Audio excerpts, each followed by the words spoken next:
जय हिंद दोस्तों। सो आपको पता है कंटिन्यूएशन में हम आपको पढ़ा रहे हैं अभी नरेशन। ठीक है, और इसका एक छोटा सा इंट्रोडक्शन का पार्ट मैंने अपलोड किया था जिसमें मैंने बताया था डायरेक्ट इनडायरेक्ट क्या होता है, डायरेक्ट स्पीच क्या होती है, इनडायरेक्ट स्पीच क्या होती है, रिपोर्टिंग वर्ब क्या होता है, ठीक है, रिपोर्टेड स्पीच क्या होती है या रिपोर्टिंग स्पीच क्या होती है। मतलब सारा इन्फॉर्मेशन मैंने आपको उसमें दे दिया था जस्ट फॉर नॉलेज कि आप अगर भूल चुके हो तो एक रिवीजन करा दे रहा हूँ। ठीक है, जल्दी से आप समझ जाएंगे। सो डायरेक्ट स्पीच क्या होती है, इनडायरेक्ट स्पीच का एक एक छोटा सा एग्जांपल मैं यहाँ पर लिख रहा हूँ, प्लीज़ समझिएगा ताकि आप आसानी से फिगर आउट कर पाएँ। हो सकता है वीडियो 10-12 मिनट का हो जाए, बट प्लीज़ पूरा देखिएगा ताकि जो एक रूल आज मैं आपको समझाने वाला हूँ आपको समझ में आ जाए। सो मैं एग्जांपल लिख रहा हूँ, आप प्लीज़ देखते चलिएगा और आप समझते हुए चलिएगा। तो देखिए, एक सेंटेंस में लिख रहा हूँ डायरेक्ट स्पीच के नीचे और उसी से आप फिगर आउट करेंगे इनडायरेक्ट स्पीच क्या होता है। देखिए, मैंने एक सेंटेंस लिखा है, he says I am a teacher. ठीक है, ये डायरेक्ट स्पीच है क्योंकि जो वक्ता बोल रहा है, जो कथन बोला जा रहा है, वह कहता है कि मैं एक टीचर हूँ। तो जैसे आप कुछ बोल रहे हैं अपने लिए, सेम उसी तरह से वही लाइन लिखी गई है। अब इनडायरेक्ट स्पीच क्या होता है?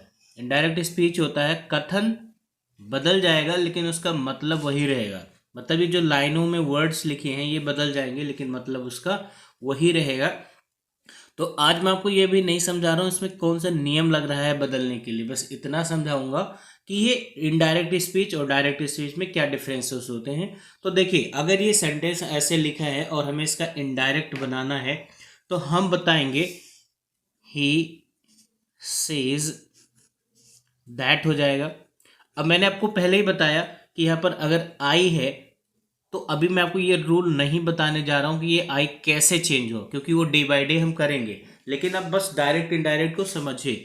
तो उसने बोला, सॉरी, वह कहता है he says I am a teacher. ठीक है, अब इसको भी ऐसे बनाएंगे, he says that he is a teacher. अब आइए इसको मैं समझाता हूँ आपको, फुल स्टॉप। तो जब उसने, वह कहता है मैं एक टीचर हूँ, यहाँ पर मैं था, फिर वह कहता है that he is a teacher, कि वह एक टीचर है। अब जो बोला वक्ता ने, उसी की डायरेक्ट वाली बात को जब हम अपने शब्दों में बताते हैं, मतलब वही होना चाहिए, बस सेंटेंस बदल जाता है। ठीक है, तो जो ये सेंटेंस बनेगा, he says that he is a teacher, ये इनडायरेक्ट स्पीच हो गई क्योंकि देखो अभी ये लिखा था he says I am a teacher, अब लिखा है he says that he is a teacher. तो मतलब दोनों का वही निकल रहा है, बट ये डायरेक्ट स्पीच में है, जो वक्ता ने बोला सेम सेम उसी शब्दों में लिख दिया गया है। इनडायरेक्ट स्पीच में क्या हुआ है कि उसको हमने अपने शब्दों में उसके लिए बोल दिया है। ठीक है, अब आगे चलते हैं। जो मैंने इंट्रोडक्शन कराया था आपको रिपोर्टिंग वर्ब का, रिपोर्टेड स्पीच का, ठीक है, एक छोटा सा एग्जाम्पल मैं उसको आपको दे देता हूँ। देखिए, एक सेंटेंस यहाँ पर मैंने लिखा है, इसको मैं समझा देता हूँ इसमें कौन कौन सा पार्ट क्या क्या चीज़ होता है। तो आपको पता है, जो ये वाला पार्ट है, जो ये वाला पार्ट है इसको हम कहते हैं रिपोर्टिंग स्पीच। ठीक है, तो ये हो गया रिपोर्टिंग स्पीच। अब ज़्यादा मैं नहीं लिखूंगा कि इसका एक वीडियो मैंने बना दिया है। ठीक है, और ये होता है रिपोर्टेड स्पीच। तो ये हो गया रिपोर्टेड स्पीच। अगर अब इस केस में आपको याद दिला रहा हूँ कि अगर आप भूल गए हैं तो एक बार देख लीजिए। जो सब्जेक्ट होता है रिपोर्टिंग स्पीच का, उसे नरेटर बोलते हैं। ठीक है, ये भी नहीं लिख रहा हूँ, ये भी वीडियो में मेरा बता दी था मैंने। जो वर्ब यहाँ पर आती है रिपोर्टिंग स्पीच में, इसको कहते हैं रिपोर्टिंग वर्ब। बहुत ध्यान से समझ लीजिएगा, ये रिपोर्टिंग वर्ब होती है। ठीक है, और इसमें देखो ऊपर वाले सेंटेंस में कोई ऑब्जेक्ट नहीं आया था, लेकिन इसमें एक ऑब्जेक्ट आया है। इसको बोलते हैं object of the reporting speech. ठीक है, या रिपोर्टिंग वर्ब। मतलब रिपोर्टिंग वर्ब ये है, रिपोर्टिंग स्पीच पूरा ये है, और इसका जो ऑब्जेक्ट है वो यहाँ पर लिखा हुआ है।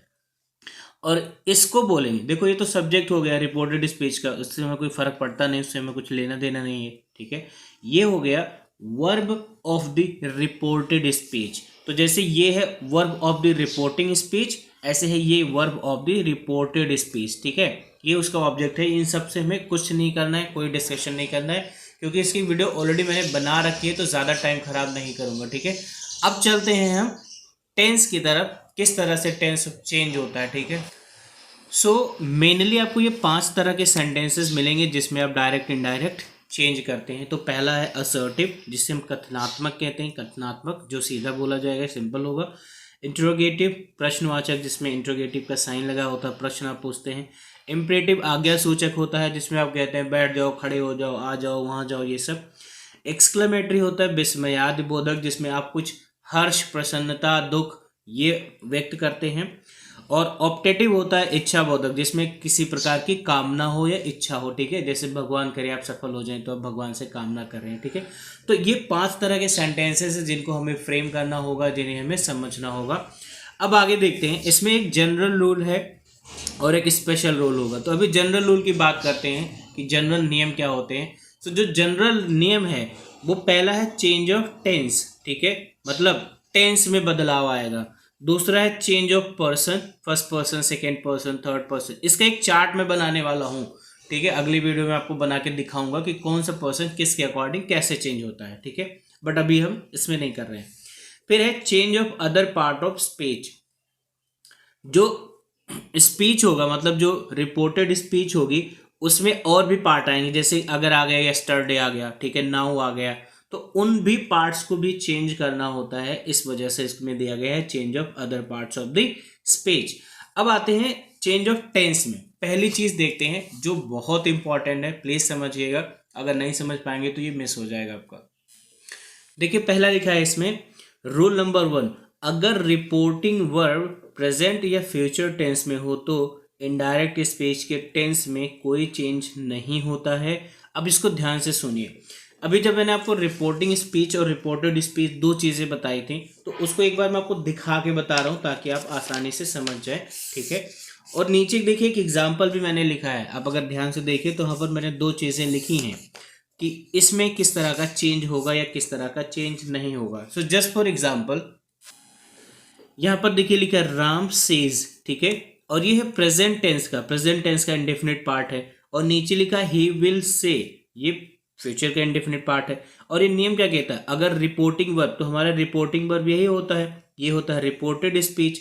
तो अगर ये वाला टेंस जो पहले है इन्वर्टेड कॉमा के बाहर, इन्वर्टेड कॉमास के बाहर, अगर ये प्रेजेंट टेंस में या फ्यूचर टेंस में होगा, ठीक है, तो हमारा टेंस नहीं चेंज होगा। ये आपको ध्यान में रखना है। बहुत ध्यान से सुनिए, फिर से मैं बता रहा हूं, अगर हमारा रिपोर्टिंग वर्ब रिपोर्टेड स्पीच जो है, ये रिपोर्टेड स्पीच है इसका, और ये ग्रीन कलर का जो दोनों में मैंने लिखा है ये रिपोर्टिंग स्पीच है, ठीक है। अगर ये दोनों प्रेजेंट टेंस या फ्यूचर टेंस में है, और इसको कैसे पहचान करेंगे, देखो इसमें सेज आया है और इसमें आया है विल से, तो ये पहचान हो गई इसकी, ठीक है, क्योंकि सेज आता है सिंगुलर पर्सन के साथ अगर वो प्रेजेंट इंडेफिनिट में है। तो अगर ये इसमें है और ये फ्यूचर इंडेफिनिट में है, तो आने वाले रिपोर्टेड स्पीच में कोई चेंज नहीं होता। कोई चेंज का मतलब केवल पर्सन चेंज होगा, टेंस का चेंज नहीं होगा। और हम यहाँ सीख रहे हैं चेंज ऑफ टेंस। तो इसमें क्या देखो दिखाया गया, Ram says I went to school. अब यहाँ पर वेंट है, और ये वेंट क्या है, second form of the verb, इसका मतलब ये पास्ट टेंस में है, ठीक है। तो रिपोर्टेड स्पीच क्या है, पास्ट टेंस में है, लेकिन रिपोर्टिंग स्पीच प्रेजेंट टेंस में है। तो देखिए आइए इसको देखते हैं चेंज होगा कि नहीं होगा। अब यहाँ पर है राम सेज, देखो वही का वही हो गया, राम सेज दैट। अब पर्सन तो चेंज हो गया, लेकिन फिर से वेंट था तो वेंट ही रह गया। यही याद रखना है कि अगर ये हमारा रिपोर्टिंग स्पीच अगर प्रेजेंट टेंस में है या फ्यूचर टेंस में है, तो रिपोर्टेड स्पीच को हम चेंज नहीं करते हैं किसी भी टेंस में, ये एज इट इज लिखा जाएगा। बस केवल पर्सन को चेंज कर देंगे। अगर ये फर्स्ट पर्सन है तो फर्स्ट पर्सन सिंगुलर के अकॉर्डिंग ये यहाँ पर चेंज होकर आ जाएगा, बाकी कुछ चेंज नहीं करेंगे। बाकी अगला देखते हैं, एक और एग्जांपल है इसमें। यहाँ पर लिखा है ही विल से टू मी, ये टू है, प्लीज ध्यान से देखिएगा, और ये मी अलग अलग दोनों है। So he will say to me. अब क्या कह रहा है, आई एम योर ब्रदर।